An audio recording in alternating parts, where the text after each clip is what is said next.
हमारी गौरी को मम्मी आज सुबह से धो रही हैं। बताओ कितना अत्याचार हो रहा है गौरी तुम पे है। अरे बहुत मकार, अरे तो वो तो जानवर है भैया। अरे किसको दे दोगे बताओ गाइस, कोई ले जाएगा हमारी गौरी को? हाँ जोगी को दे दो। हमारी मम्मी बताओ गौरी को, भाई बताओ खिला पिला के बड़ा कर दिया, मम्मी कह रही दे दें। हाँ ये बात है कि चलो ये शैतान है ज्यादा, लेकिन अब इसके लिए तो ये जानवर ही है ना। इसके सींग बहुत पहने हैं, काम की नहीं क्या, अभी बड़ी हो जाएगी तब दूध देगी। लेकिन ये मक्कार तो बहुत ज्यादा, तो मम्मी ने आज इसको बहुत मारा है। मार पड़ी, जैसे पहले हम लोग छोटे थे तो हमारी धुलाई होती थी, अब मम्मी को भैया हम लोग छोटे नहीं रह गए तो कोई शैतानी नहीं करते, तो गौरी शैतानी करती तो मम्मी को तो कोई ना कोई चाहिए पीटने के लिए, मंदिर घंटी की तरह। तो मम्मी ने बेचारी गौरी को भैया धो दिया है। गौरी गुस्सा हो गई। अरे तो उसके लिए तो वो जानवर है, अब हमें भी मारोगी गुस्से में? देख रहे हो गाइस ऐसे ये मारती है ये। अच्छा अरे तो हम तो चलो बच्चे थे, अब वो तो जानवर है, अब बड़ी हो जाएगी तब नहीं ऐसे करेगी। अभी ऐसा था गाइस, देखो ये सारा इसने फैला दिया रखा, इसको कुछ खाई ही नहीं, नक्शे इसके इतने ज्यादा। अब अभी छूट गई तो भाग गई, मम्मी ने 2 डंडे लगाए कस कस के, और ये मेरा बाबू भैया पिट्टू पिट्टू लग गई। हम तो बच्चों को धो देंगे, देखो गौरी अब नहीं किसी से वो करेंगे। भैया सुबह सुबह गन्ने का जूस आ गया है। लो मम्मी गन्ने का जूस आ गया, पी लो आगे। को भी पूछ लो गाइस, लोगों को भी पूछ लो है। तो गाइस ये मार्केट से आ गए गन्ने का जूस लेके, मम्मी की हार्दिक इच्छा थी आज कि गन्ने का जूस ले आओ। क्या कर रहे हो गाइस, देख लीजिए सुबह सुबह। Hello guys, good morning. सुबह सुबह आ गया है गन्ने का जूस। कल हम पी के आए थे ममना से, इतना बढ़िया था सही में, जिन की पूछो ही मत, आत्मा ऐसी हो गई थी, तृप्त हो गई थी बिल्कुल, बहुत बढ़िया था। तो हमने कहा आज मन था कि गन्ने का जूस मंगाया जाए, तो सुबह सुबह देखो अपने लिए नहीं मंगाया, आप लोगों के लिए मंगाया। आप लोग सब लोग आ जाओ, देखो ये बोतल में भी रखा है और इतना ये लेके आए। पापा की तरह है ये दोनों भी। पापा हमारे वही कोई चीज मंगाओ, फिर पापा इतनी लाते थे कि जब तक हमारा लोगों का मन ना भर जाए तब तक लाते थे वो चीज। पापा तो गर्मियों में गन्ने का जूस लाते ही बने रहते थे, ज्यादातर बोतल में ले आते थे घर पे गन्ने का जूस, संतरे का जूस। नहीं तो वहीं पे ठेली पे खड़े होके पिलाते थे जो भी, और सामने ही वही निकलवाते थे। और अच्छा है से। आज तुम्हारा क्या मूड हुआ जो तुम जमीन पे बैठी हो, वो भी बिना कुछ बिछाए हुए? क्योंकि अभी गाइस मैंने नहाया नहीं है, तो जब तक मैं नहीं नहाती हूँ तब तक मैं ऐसी पूरे घर में लोटी पोटी रहती हूँ। तब तक मैं ऐसे ही पड़ी रहती हूँ जब तक मैं नहाती नहीं हूँ। और जब मैं नहा लेती हूँ फिर मैं एकदम रानी बन जाती हूँ, फिर मैं नीचे बैठ नहीं सकती। अभी ये नौकरानी बनी है ना? अभी तो वही इतना नहाना है मुझे। तुम्हारे देवेंद्र भैया कमेंट कर रहे थे एक दिन ब्लॉग बनाओ कि चेतना जी सच में काम करती है, झाड़ू पोछा या। ठीक है गाइस, आप लोगों की डिमांड पे ये ब्लॉग मैं पूरा बनाऊंगी कि घर में मैं क्या क्या। वैसे अगर देखा जाए तो मैं कुछ भी काम नहीं करती हूँ। खुद ही बता रही कुछ नहीं करती मैं 10 बजे सो के उठती हूँ। अब ब्लॉग आपने कहा कि ब्लॉग बना के दिखा देंगे, तो अपना डेली रूटीन दिखाएंगे आपको एक दिन का। डेली रूटीन तो फिर मेरा कुछ भी नहीं, पूरे दिन मैं सोती हूँ, खाती हूँ, फोन चलाती हूँ, फिर सो जाती हूँ। पूरे दिन का रूटीन मेरा ऐसा। लेकिन आपने ये कहा कि काम करते हुए दिखाओ, तो ठीक है भैया, ब्लॉग में तो जो फेक भी हो सकता है, तो मैं आपको ब्लॉग बना के दिखा दूंगी। झाड़ू आपने ब्लॉग की बात करी है, एक रोटी पकड़ लेंगे, तो आपने ब्लॉग की बात की है, वैसे मैं ब्लॉग बना के डाल दूंगी, आप लोग देख लेना कि इतना काम। वैसे तो मैं कुछ भी काम नहीं करती हूँ। तो पता पहले गाइस, आपको पहले की भी बातें बताऊं, मैं शेयर करती चलती हूँ अपनी लाइफ टाइम की स्टोरी आप लोगों के साथ। तो पहले मेरे बाबा थे, तब वो ये गन्ने का जूस कह रहे हैं। पहले हमारे जब बाबा थे तो वो गन्ने का रस ऐसे मतलब कि मंगा लेते थे, और फिर उसकी और थोड़ा बहुत नहीं लेते थे, बहुत लेते थे अम्मी, पूरा डब्बा होता था।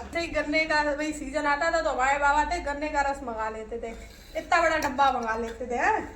कितना 5 लीटर का डब्बा होता था, और वो पूरा भर के मंगाते थे। फिर क्या बनाते थे उसकी बनवाते थे रस खीर। फिर उसका क्या करते थे, तो इतनी सारी खा लेते थे, दूध से खाए, दही से खाए, तो उसमें पानी थोड़ी पड़ता है। फिर रस खीर कभी खाई है आप लोगों ने? बताओ, हमने तो खाई है। तो तुम्हें याद है? रखे अच्छा। कितने दिन तक खाए? तो स्टोर करके रखते थे, फिर उसको पता कैसे खाते थे, वही रसखीर उसको बोलते थे। आप लोग कमेंट में बताना। सब्जियां बनाओ। तो फिर तब तक के लिए गन्ने का रस स्टोर करके रखते थे। तो समझ लो गाइस, तो गन्ने का रस था, वो बाबा थे हमारे, 2 दिन तक, 2 दिन 3 दिन ऐसे। वो ऐसे रखते थे, फिर खीर बनवाते थे, फिर मतलब की खाते थे। तो आप लोग कमेंट बताना, आप लोगों ने वही रसखीर खाई है, उसको रसखीर बोलते हैं हमारे यहाँ। अब आप लोग कमेंट में बताना कि आपके यहाँ क्या बोलते हैं। तो फिर वो दही के साथ, दूध के साथ खाते थे, मतलब हर सीजन में, हर साल। ज्यादातर तो उनके जो फ्रेंड थे वही ले जाते हैं इसके दुआ। जब वो कल्लू भैया वाले बाबा हैं। हाँ, आपने देखा था पहले वाला ब्लॉग, हमारे बाबा के पता है एक बेस्ट फ्रेंड थे जिनको हम कल्लू वाले बाबा बोलते थे। उनकी फोटो दिखाएंगे भाई बाबा के साथ। इतने बेस्ट फ्रेंड आज के जमाने में ऐसी दोस्ती शायद किसी में भी नहीं होगी। इतनी दोस्ती तो मतलब सगे भाइयों में भी नहीं होगी। इतनी मित्रता और इतनी वफादारी, इतनी मतलब बहुत साथ में ही रहते थे। पहले पता बाबा हमारे कहानी बताते थे, कितनी तारीफ करे कमी है। जितनी तारीफ करी जाए उनकी दोस्ती को लेके कमी है। पहले पता बाबा भाई एक कहानी बताते थे। पहले बाबा वो थे, दोनों लोग बेस्ट फ्रेंड थे। उनका ऐसा था, साथ में जाना, साथ में आना, साथ में खाना, सोना, लेटना, मतलब हर एक बात उनकी साथ है। तो जब मार्केट जा रहे तो एक बार एक चोरनी मिल गई है। अब तो जैसे हम बता रहे तब आपको नहीं मजा आएगा, जब हमारे पापा बताते थे और बाबा बताते थे तब बहुत मजा आता था सुन के। तो एक चोरनी मिल गई और उन्होंने जो कल्लू वाले बाबा थे उनके उसमें एक लोग खड़े होते, एक लोग सब्जी। ऐसा होता था, जैसे एक लोग सब्जी लेते थे तो एक लोग खड़े होते थे। तो एक औरत थी, वो चोरनी होगी, तो उसने उनके कल्लू वाले बाबा थे उनकी जेब में हाथ डाला और बाबा ने क्या कहा, बाबा ने हाथ पकड़े। ये हमारे बाबा थे पहले, ऐसा मान लो पहलवान थे ऐसे, क्योंकि मतलब ऐसे दद्दू बाबा थे तो उनके पापा थे भाई मतलब परबाबा। तो वो बताते थे एक बार कौन था, इंस्पेक्टर का लड़का था, कि स्कूल में लड़ाई होगी तो उन्होंने कहा ठीक है हम एक प्रतियोगिता करेंगे। पुराने जमाने में ऐसी चीजें बहुत होती थी। उनकी कहानी बता रहे हैं। हाँ, मतलब उनकी इतनी सारी कहानियां हैं कि आप बाबा बताते तब बहुत मजा आता। ब्लॉग ही हो जाता, मतलब जितना बताया। अगर बाबा होते तो आपको वही ब्लॉग बनाते तो बहुत मजा आता। मतलब बाबा इतनी सारी बातें बताते थे और हम लोग भी ऐसे थे, ऐसे नहीं कि किसी के पास जैसे नहीं बैठे, तब फोन और नहीं, बाबा की कुछ नहीं स्टोरियां होता था। सुनते बस थे। बाबा के ही साथ बैठते थे पूरे दिन, बाबा के साथ। शाम को आ गए तो पापा के साथ बैठे। तो मतलब हम लोगों का तो बचपन और बहुत इतना शानदार रहा, बहुत ज्यादा। तो एक वो भी स्टोरी बता दे। तो इंस्पेक्टर का लड़का था, स्कूल में लड़ाई होगी तो बाबा ने वही उसके साथ वो पट्टी चलती थी लिखने वाली, उसके मुंह में मार दी। जब इंस्पेक्टर ने बुलाया, सर पे लगी तो उसके खून निकल हाँ, इंस्पेक्टर ने भैया दद्दू बाबा को बुलाया कि तुम्हारे लड़के ने बताओ। भाई इंस्पेक्टर उस टाइम में, हमारे जो दद्दू बाबा थे वो ठेकेदार थे, बहुत नाम था उनका गाँव में। और मतलब पता ही वही खानदानी लोग थे बहुत। हम लोग तो वही उन्होंने बुलाया और इंस्पेक्टर को ये बात खराब लगी कि मतलब हमारा लड़का भाई इनसे कैसे हार गया। तो उन्होंने कहा चलो हम एक प्रतियोगिता करेंगे तुम्हारे लड़के के साथ, यानी कि हमारे बाबा के साथ, दद्दू बाबा से कहा। पूरी पहले स्टोरी बता। फिर पता है, फिर प्रतियोगिता की गई, सबको बुलाया गया। प्रतियोगिता पता है कैसी थी, हमारे बाबा थे बहुत, हमारे जैसे पापा बहुत लंबे चौड़े थे, वैसे हमारे बाबा तो हमारे पापा से भी ज्यादा लंबे चौड़े और एकदम बहुत मोटे ताजे पहलवान थे। और समझो हमारे बाबा थे वो एक इलायची तक नहीं, मतलब कि खाने पीने में कोई चीज नहीं खाते थे। और तो समझ लो कि फिर उन्होंने प्रतियोगिता हुई, सब गांव पूरा वही इकट्ठा हुआ, जो जितने लोग होंगे सब इकट्ठे। फिर उनको बुलाया गया। कौन सी थी? अब प्रतियोगिता दी थी भाई, पहले पहलवानी चलती थी, कुश्ती वाली, कौन किसको उठा के पटक देगा है। तो ऐसी वाली जो उठा के पटक देगा वही जीत जाएगा, ऐसी थी। तो वो इंस्पेक्टर ने रखी कि मतलब दद्दू बाबा हम आपके लड़के के साथ प्रतियोगिता करेंगे, वही कुश्ती वाली। सबको बुलाया गया, सब इकट्ठे किए गए हैं, सब इकट्ठे हो गए। फिर वही कुश्ती हुई। बाबा ने वही एक बार क्या किया, पहली बार में ही उठा के पटक दिया। बाबा ने हमारे उठा के पटक दिया उसको। तो इंस्पेक्टर ने क्या बोला, वो कह रहा है हमारा लड़का नहीं कि अब हम नहीं मानेंगे, अभी हम दोबारा करेंगे प्रतियोगिता, क्योंकि हमारा आज लड़का खीर खा के नहीं आया। बहुत पुराने जमाने की बात है ये, खीर खा के लड़वाएंगे। तो उन्होंने कहा कि तो ये हम नहीं मानेंगे। तो हमारा आज लड़का ऐसा था कि खीर खा के नहीं आया। हाँ, 70-80 साल पहले की बात होगी। तो मतलब कि ये कहा कि अरे हमारा लड़का खीर खा के नहीं आया तो हम दोबारा प्रतियोगिता करेंगे। तो हमारे दद्दू बाबा थे जो हमारे परबाबा, यानी कि बाबा के पापा। तो उन्होंने कहा ठीक है कोई बात नहीं, फिर से करवा लेना।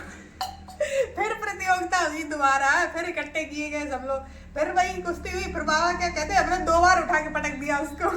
अब फिर हमारे वो जो दद्दू बाबा थे उन्होंने बोला अब तो नहीं कहोगे कि आज हमारा लड़का खीर खा के नहीं आया, खिला के लाए उसको, ला के लाए उसको। फिर ऐसी तो बात, फिर इंस्पेक्टर ने अपने लड़के को कहा बताओ सब कुछ खाया पिया सब तुमने लजवा दिया, बताओ तुमने इस छोटे से लड़के, तो हमारे बाबा छोटे थे स्कूल में पढ़ते तब की कहानी बताते थे। तुम्हारे पास कितनी पुस्तक है। हाँ फिर वो पूछे, मतलब फिर ऐसे ऐसे तो बात हुई, तो हमारे बाबा तो एकदम वही कहते नहीं, वो उनका डायलॉग हमारे वही सूरवीरों का दौड़ रहा है। हमारे बाप ज्यादा पहलवान थे, पहलवान इतनी ज्यादा शैतान, तभी चेतना भी अपने आप को पहलवान ही बताती रहती अगर है। आपको कहानी बताने बैठ जाए तो बहुत स्टोरी है, मजेदार। लेकिन जब बाबा बताते तब और लेकिन मजा ये आता जैसे हम बताते कोई बड़ा, जो हमारे पापा बताते जैसे कि सेवैयां बनती है सावन, तो पापा हमारे से बताते तो ब्लॉग, अरे एक वो मशीन आती थी पहले जो सबसे भारी होता था उसे ही को बिठाया जाता। बाबा तो हमारे पापा ऐसे कहते तुम्हारे जैसे तो 4-5 उस पर लोटत रहा है, तुम्हारे कोई बस की नहीं। और जो बाबा थे भाई एक बार बैठते सारी सेवैयां निकल जाती थी। वो अलग ही मशीन थी भाई। तो ये था ना कि उस जमाने की जो बातें थी, जब बाबा पापा बताते थे तब बड़ा मजा आता था, हम लोग सुनते भी थे। ऐसा नहीं कि आजकल के तो जो कल नहीं वीडियो डाला सोशल मीडिया वाली लाइफ, वही तो आज तो सही बात है, बच्चे सब उसमें ही घुसे रहते, कोई बड़े बूढ़ों और अपने बुजुर्गों के पास बैठना पसंद नहीं करते। आजकल के बुजुर्ग भी फोन ही चलाते हैं। हाँ मतलब हमारे तो बाबा मंदिर बैठते सब घेर के बैठ जाते हैं। हम लोग भी जैसे घर में भी तो हमारे बाबा थे बुलाते ही रहते शाम सवेरे कि आओ बैठो आगे, हम लोग बैठते भैया बहुत मजा आता था। कहानी आप नहीं बताते रहते थे ऐसे ही, मतलब तरह तरह की कहानी बता, मतलब हमारे बाबा की तो इतनी कहानी है आपको कभी बताई एक और मतलब याद करो तो बहुत सारी कहानियां हैं ऐसे। तो भैया बहुत मतलब तब बाबा हमारे रसखीर ऐसे बनाते, तो वही बात तुम्हें याद आ गई, तो मैंने कहा लाओ रसखीर आपको बताएं कि बाबा हमारे ऐसे बनवाते थे। आप लोग कमेंट करना आपने कहाँ की बात कहाँ पहुँचाई थी। अब क्या करें, जब बाबा रस खीर की बात करी, खीर पहुँचा दी। रस खीर की बात थी, लेकिन हमें फिर बाबा की भी बहुत सारी बातें याद आ गई, तो हमने कहा लाओ आप लोगों के साथ शेयर कर ले। बातें तो यही बहुत सारी, वही कहते नहीं कि लोग तो चले जाते लेकिन बातें तो याद करने को तभी चेतना ये डायलॉग मारा करती है, सूरवीरों का खून दौड़ रहा है। मतलब उनके वो दे जाते तो उनके दोस्त दे जाते तो बेस्ट फ्रेंड। वैसे बात तो कहेंगे आज के जमाने में ऐसी दोस्तियां नहीं, बात तो कहेंगे कि आज के जमाने में ऐसी दोस्तियां नहीं देखने को मिलेगी, लेकिन हमारे जो भाई बात अपने काम नहीं आते लेकिन दोस्त हमेशा काम आते हैं। और आज के टाइम में ऐसे दोस्त भी नहीं है, हमारे बाबा के इतने अच्छे मतलब दोस्त रहे, और हमारे जो पापा थे पापा के भी दोस्त इतने बड़ी मतलब जैसे भी रहे हो, हमारे पापा ऐसे थे जैसे कि बड़े आदमियों के साथ भी उनका उठना बैठना था, छोटे आदमियों के भी साथ, लेकिन हमारे पापा जितना छोटे आदमियों को ही सम्मान देते थे और उनको जैसे पूछते थे हर एक चीज, अगर कोई चीज नहीं कोई आ गया उनके पास तो वो पापा का ऐसा था लो तुम ये चीज ले लो, तुम ये चीज मतलब दे देते थे। तो हमारे पापा के भी दोस्त बहुत मतलब इतने बढ़िया, समझो पापा का ऐसा था जरूरतमंद को चीज दे देते। तो मतलब पापा के दोस्त भी सारे के सारे इतने बढ़िया, चाहे भले वो कैसे भी हो, लेकिन समझ लो इतना खराब टाइम आया लेकिन पापा के दोस्त तो समझ लो कि हमेशा हर जैसी भी परिस्थिति रही या कुछ भी तो हमेशा ही साथ रहे। तो मतलब उस जमाने की जो दोस्तियां होती थी उस टाइम की, तो वो दोस्तियां होती थी, वो दोस्तियां होती थी। और आज के जमाने में लोग एक दूसरे से जलन रखते हैं और शायद दोस्ती में साथ रह के भी धोखा करते हैं, पीठ पीछे भाई पीठ पीछे बुराई करते हैं, मतलब ऐसे लोग होते हैं। और पुराने जमाने में हमारे पापा के तो हाँ ये तो हमारे पापा के दोस्त वैसे, और पापा हमारे जैसे ही एक फोन करते थे कि ये करना घर पे कुछ भी मतलब कि काम से लेके या फिर कैसा भी काम या कोई भी चीज रही हमेशा मदद की। तो भैया पुराने जमाने में क्या समय था, कितना गोल्डन पीरियड था वो, अब तो पता नहीं कैसा समय आ गया है। तो भैया हमारे पापा भी बहुत लाते थे गन्ने का जूस, जैसे ही सीजन शुरू होता था तो गन्ने का जूस संतरे का जूस, और फिर ऐसे लाते थे पूरी बोतल भर भर के भाई बहुत। हाँ भैया बहुत भाई, अब सब आप भैया भी ले आते हैं। और आज हमने कल ही कहा था कि कल जो जूस पिया था गन्ने का रस भाई इतना अच्छा था, तो आज ले आए भाई भी वही जैसे पापा होते वैसे ही भाई भी होते हैं। हाँ भाई सब सीखते हैं वक्त के साथ। तो मतलब पहले तो बहुत मजा आता था भैया, बहुत बातें हो गई मेरी, क्या करें इतनी सारी बातें याद जाती है तो सोचते हैं कि लाओ आपके साथ भी शेयर करेंगी, मतलब इतनी सारी तो अच्छा लगता है तो सोचते हैं कि आप आप लोगों के साथ भी शेयर करें कि क्या पता आप लोगों का भी बचपन ऐसा ही रहा हो, आपकी क्या पता ऐसा ही रहा हो, क्या पता आप लोग बताना कमेंट में, आप लोग भी अपने दादी बाबा के साथ रहे हो कि नहीं रहे हो, दादी बाबा के साथ रहे ऐसा आपकी बताओ, आप शेयर करना अपनी दादी बाबा की स्टोरी जो भी हो। वैसे बच्चों को दादी बाबा के साथ रखना चाहिए, हम्म। क्या मानती है? तो ये तो है कि बच्चों को दादी बाबा के साथ जरूर रहना चाहिए, बड़े बुजुर्गों के साथ, क्योंकि उनके साथ बहुत कुछ सीखने को मिलता है, बहुत कुछ समझने को मिलता है। तो अगर ना रहते उनके साथ तो फिर भाई आज कैसे हमको इतनी सारी बातें पता होती है। और भाई अब ब्लॉग में आपको क्या बता दे कैसे हम लोगों को इतना ज्यादा भाई बचपन कैसे इतना ज्यादा शानदार रहता। हमारी दादी थी वो भी मतलब ऐसी थी, वो भी जैसे हम बहुत शौकीन है, हमारी दादी बहुत शौकीन थी। जैसे कि कोई अगर हम नेल पेंट लगा रहे तो वो कहती हमारे भी लगा दो, तो मेहंदी लगाए तो तुरंत हमारे भी लगा दो। ढोलक लेके बैठते थे तो लाओ शाम बजाए ढोलक, मतलब वो भी खूब शौकीन। नाच गाना, टीवी चलती थी सीरियल तो बैठ जाते, पहले नहीं कोई टेलीफोन पापा लेके आए थे। पुराने जमाने के लोग तो आपको पता है इतने ज्यादा भोले वाले होते हैं। हमारी दादी थी बहुत सीधी थी है, तो उसका फायदा दादी भोलेपन का फायदा चेतना ने उठाया है। आए थे पापा घर पे तो लैंडलाइन वाला फोन नहीं हुआ करता था तब, तो बोले हमको घंटी नहीं जाया करती थी, तो हम लोग दादी के कान में लगा देते थे और कहते थे कि हमारी दादी के एक ही भैया थे उन्हीं को ज्यादा याद करती थी, तो हम कहते थे लो अपने भाई से बात करो। पूरे दिन हम लोग दादी के साथ भी लगे रहते थे, क्योंकि वो थोड़ी सीधी थी और थोड़ा उनका दिमाग भी वैसा बच्चों वाला हो गया था बहुत बुढ़ापे में। पहले तो सही थी वो है, तब जैसे कान में लगा देते थे और कहते कि लो तुम्हारे भैया का फोन आ गया बात करो। हाँ भाई वो दादी थी वो लगा लेती थी, वो इतनी समझ लो पुराने जमाने वाले कितने भोले वाले लोग होते थे। तब फोन चलते ही नहीं थे, वही लैंडलाइन हुआ करते, तब ऐसे बोलते थी हेलो हाँ भैया, तो उधर से वो कुछ बोलती फिर कहते थे कब आओगे ये वो अपनी बात करती रहती थी भैया।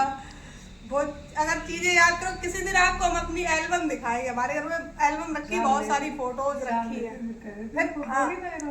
हाँ बाद में जान लेती थी, फिर कहती थी चेतना ने एक दो बार ही उनके भोलेपन का फायदा उठाया, तो दादी कह रही हटाओ इसे। तो भाई भोले वाले थे। किसी दिन हम आपको अपनी एल्बम भी दिखाएंगे, हमारे घर पे बहुत सारी फोटोज रखी है, बहुत सारी यादें पुरानी आपको दिखाएंगे, आप लोगों के साथ भी शेयर करेंगे।